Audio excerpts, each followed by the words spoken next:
Welcome to Ethiopia Today. Our today's presentation covers a very important topic about Africa as a continent by scholar. Our followers, we invite you to stay tuned until the end, and encourage you to post your comments. Your engagements are key to our success. Like and share our video and support the channel. And subscribe to Ethiopia Today if this is your first time to visit. Turn on notification bell so that you don't miss out the exciting and very important videos we bring to you.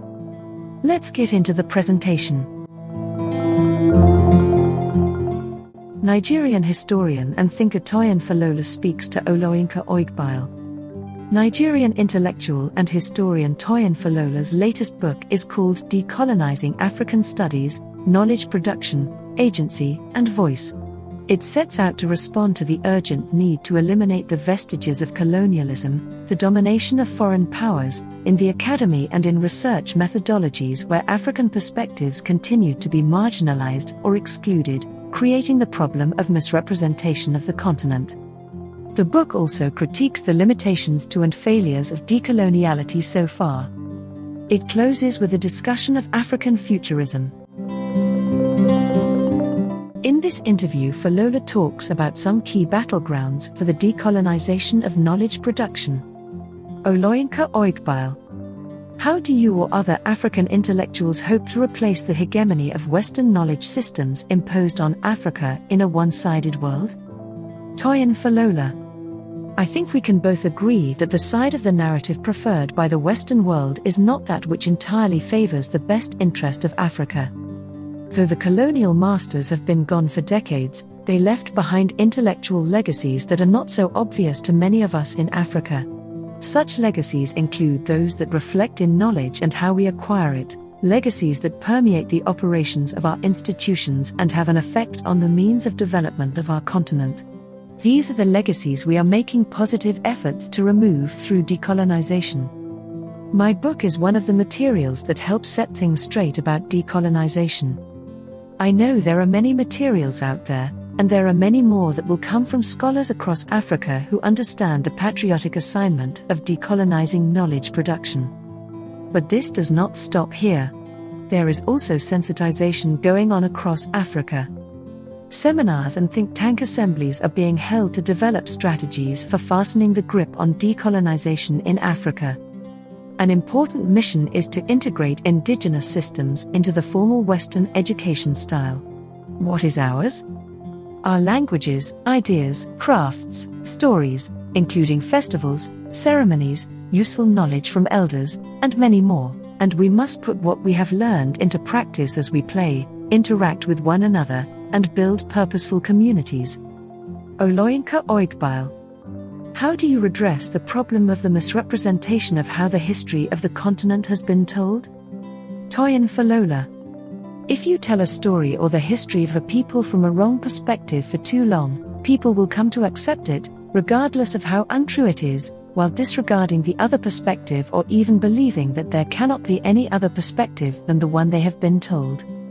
For a long time, there has been a lot of westernization of African history, and in return, African perspectives have been neglected or deemed non-existent.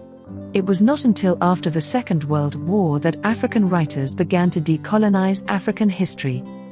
So, yes, if you say there has been a misrepresentation of the continent, I wouldn't deny it, but at the same time, we are already creating new narratives. We now have people strongly and tirelessly correcting this misinformation and replacing them with our truth. Oloyinka Oigbile. What do you mean by African futurism?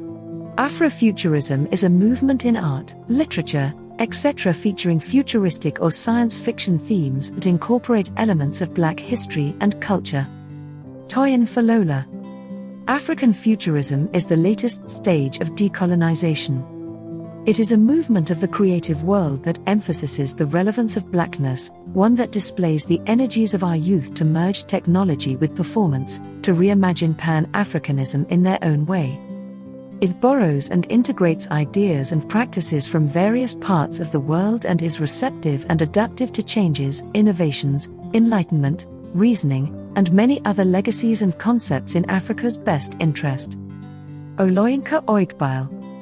In the book you have a chapter on empowering marginal voices. This includes LGBTQ, lesbian, gay, bisexual, transgender and queer Africans, who many believe are un-African in nature. Toyin Falola. We must accept the reality of change, respect boundaries, embrace other identities, and accept that a new generation will replace the old.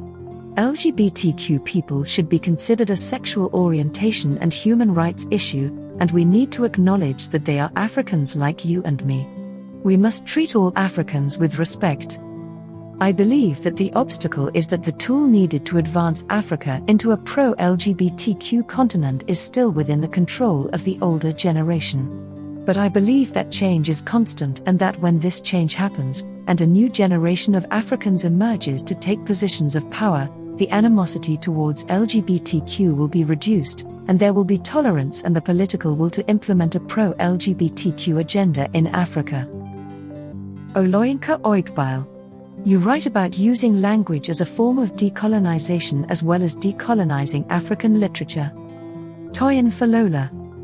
I have always believed that beyond being an art, language is also a science.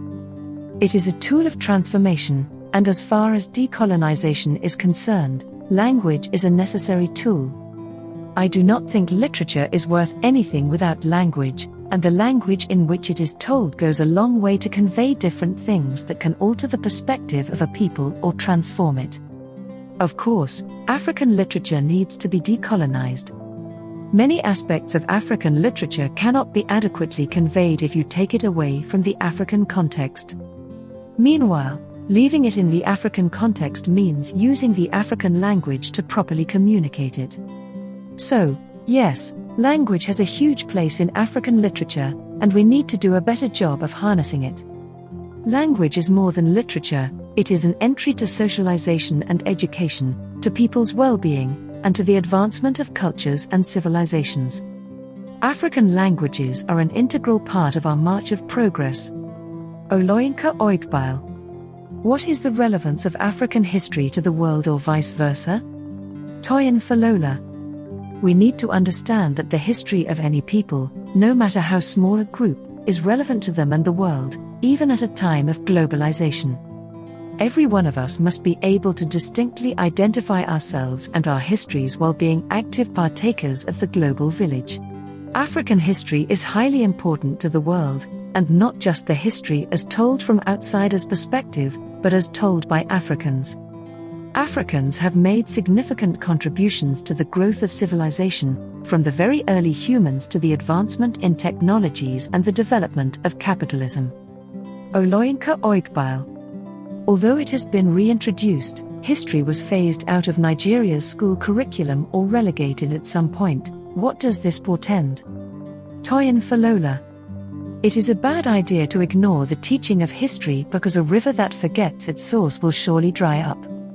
History is crucial for the growth of any nation, and any nation that decides to forget it or undervalues its relevance in the educational system will suffer the consequences. There are no two ways to it. If you desire a better future for yourself or your country, you must consider where you are today, as well as where you have been coming from. The interrelation of these things will birth an encompassing understanding of what to do to reach where you need to be. This brings to the end of our presentation. Thanks for staying with us. Our viewers, we encourage you to post your views on this matter. Please also like, share, and subscribe to our channel. May God bless Africa and its people. Thanks again.